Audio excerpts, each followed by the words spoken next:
Today, from Seattle, Washington, it's Week 9 of the NFL on EA Sports.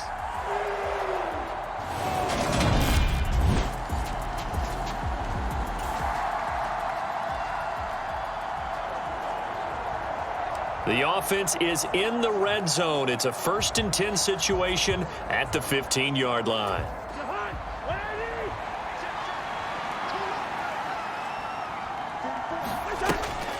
Draw play, Cousins to Cook. Trying to run inside, but nothing there. No gain on the play. It'll be 2nd down.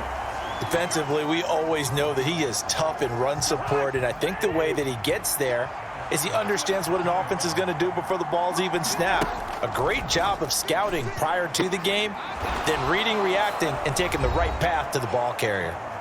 Cousins in step with Jefferson that time. 1st down, Vikings. So they were able to put the pen to the paper this week, get this deal done, contract extension. And I'm sure that the coach's front office happy. He's got to be happy too, though. He's got to be relieved. He doesn't have to worry about moving now, doesn't have to worry about not having a team. He's back with a team he's comfortable with. And he will take this one into the end zone for a Viking touchdown.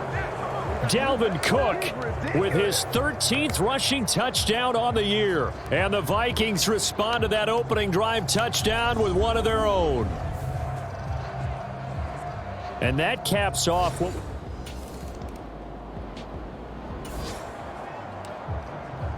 Coming up here, this defense looking for a 3rd down stop in the 2nd quarter. Hurts.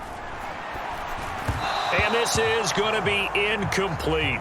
Certainly looked like maybe his 3rd or his 4th read on his progression.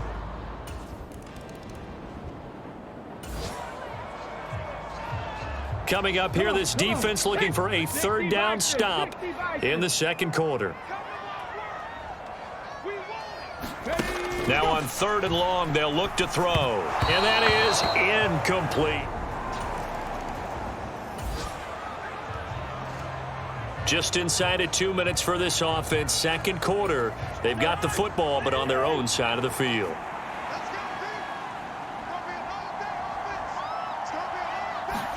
On 1st and 10, Cousins. He's going to loft one deep left side here. And this is incomplete. Oh, he looked like he had a pretty good line on that one. That would have been a big play, but he could not pull it in. So, Charles, offensively, this group really playing at a high level, 7-0. We're still a long ways from discussing a potential unbeaten season, I think. But to use a golf expression, no blemishes on the card, at least to this point. Yeah, unlike my teenage years where there were blemishes everywhere and the dermatologist was on speed dial. But I do think that they're going to have to start answering questions about this start if they keep winning games.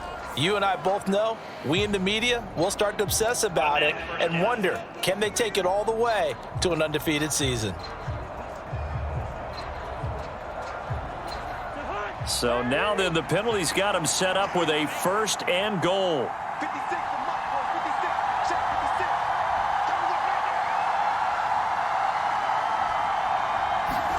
Now Cousins.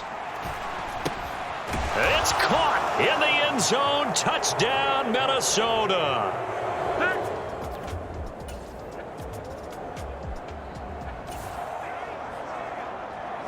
A long field ahead of this offense. They'll have to be efficient here with their time late in the 2nd quarter. Here's Cook as they begin on the ground. They were looking for a little spark and some breathing room. They got it right there, a gain of 14 and a 1st down. For a lot of guys playing this game, there's no better feeling than running right through a tackle. He's able to lower his center of gravity and churn his legs for a really nice pickup. Cousins now to throw on 1st down. And he's got this to Jefferson. And they're going to get this beyond the 40 before he's taken down. That one nearly 30 yards, 29 officially. So we reach halftime here in a 10-point game. As we send you cross-country to Orlando, Jonathan Coachman is in. Halftime over, no problem with us. We skip right to the third quarter and continue this midseason contest.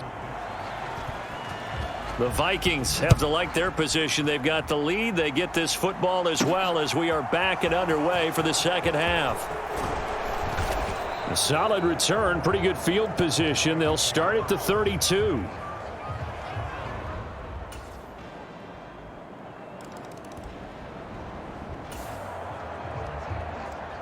Not quite a first and goal, but still a red zone alert nonetheless as we jump back into the action. 1st and 10, just outside of the 10-yard line. They'll run with Cook. And he will score. Touchdown, Vikings. Dalvin Cook, his second touchdown of the afternoon, as his guys are able to extend their lead. That seemed pretty ideal there for the offense, Charles. You take a little bit of time off the clock here in the third quarter, decent length drive, and you pad your lead as well at the end.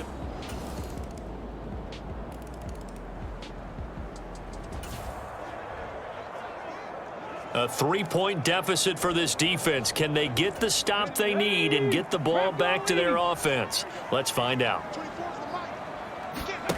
But first down, Hurts going right back to Fant. And they're going to move it down to inside the 25.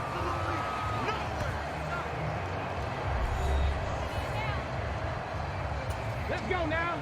Panther 60. Panther 60.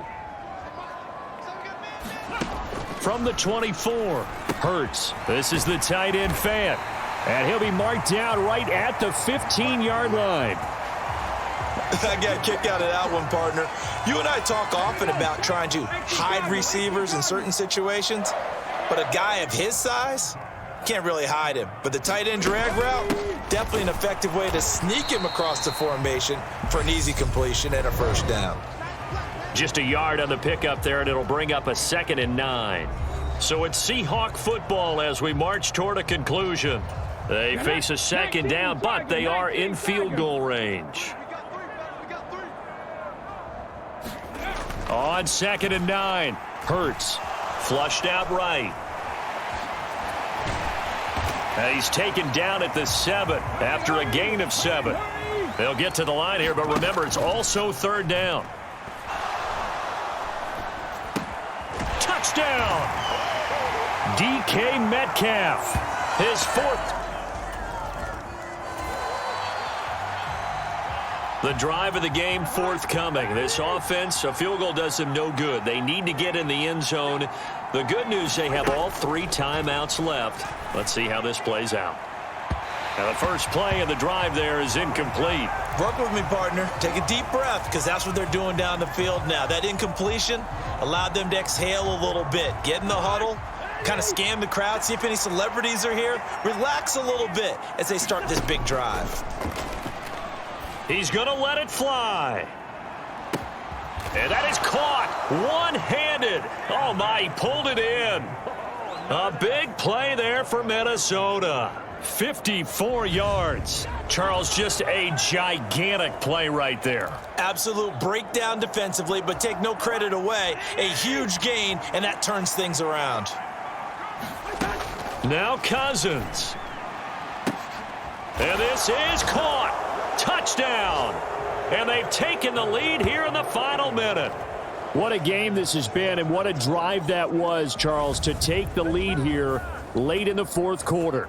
And, partner, that's a job well done by everyone, from the players to the guys calling the plays. And if I may introduce just one downside to the mix, might be a little bit too much time left. Enough on the clock for a... Here's the Seattle offense ready to get this drive underway. We have seen a lot of points here in this quarter. For us up here in the booth, it's been fun to watch. The defensive coordinators probably scratching their heads. Yeah, they're going a little bit crazy right now. But let's face it, all of our friends who play fantasy, they're enjoying the heck out of this show because most of them are creating and getting a bunch of points. Yeah, points certainly not at a premium here. Now the Seahawks going to use the first of their timeouts as they'll stop the clock with 24 seconds to go in the game. Now following the sack, they'll come up here on a 2nd down and 12. Back to throw. Hurts fumbles it. And this belongs to the Vikings.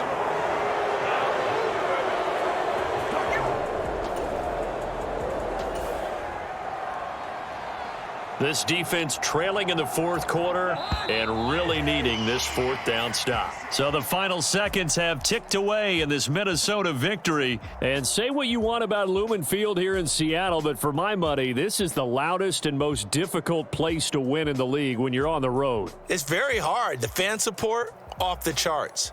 The way that they make noise and understand when to make noise, they understand the game as well as anyone. And how about what we get in our media packets when we start preparing for the game? They have it in their own stuff, right? The number of offsides penalties, false start penalties that they draw against the opposing team because of that fan support. And last but not least, they designed the stadium to keep the noise in, and it works. But not in this one. They were able to somehow come in here and get that victory.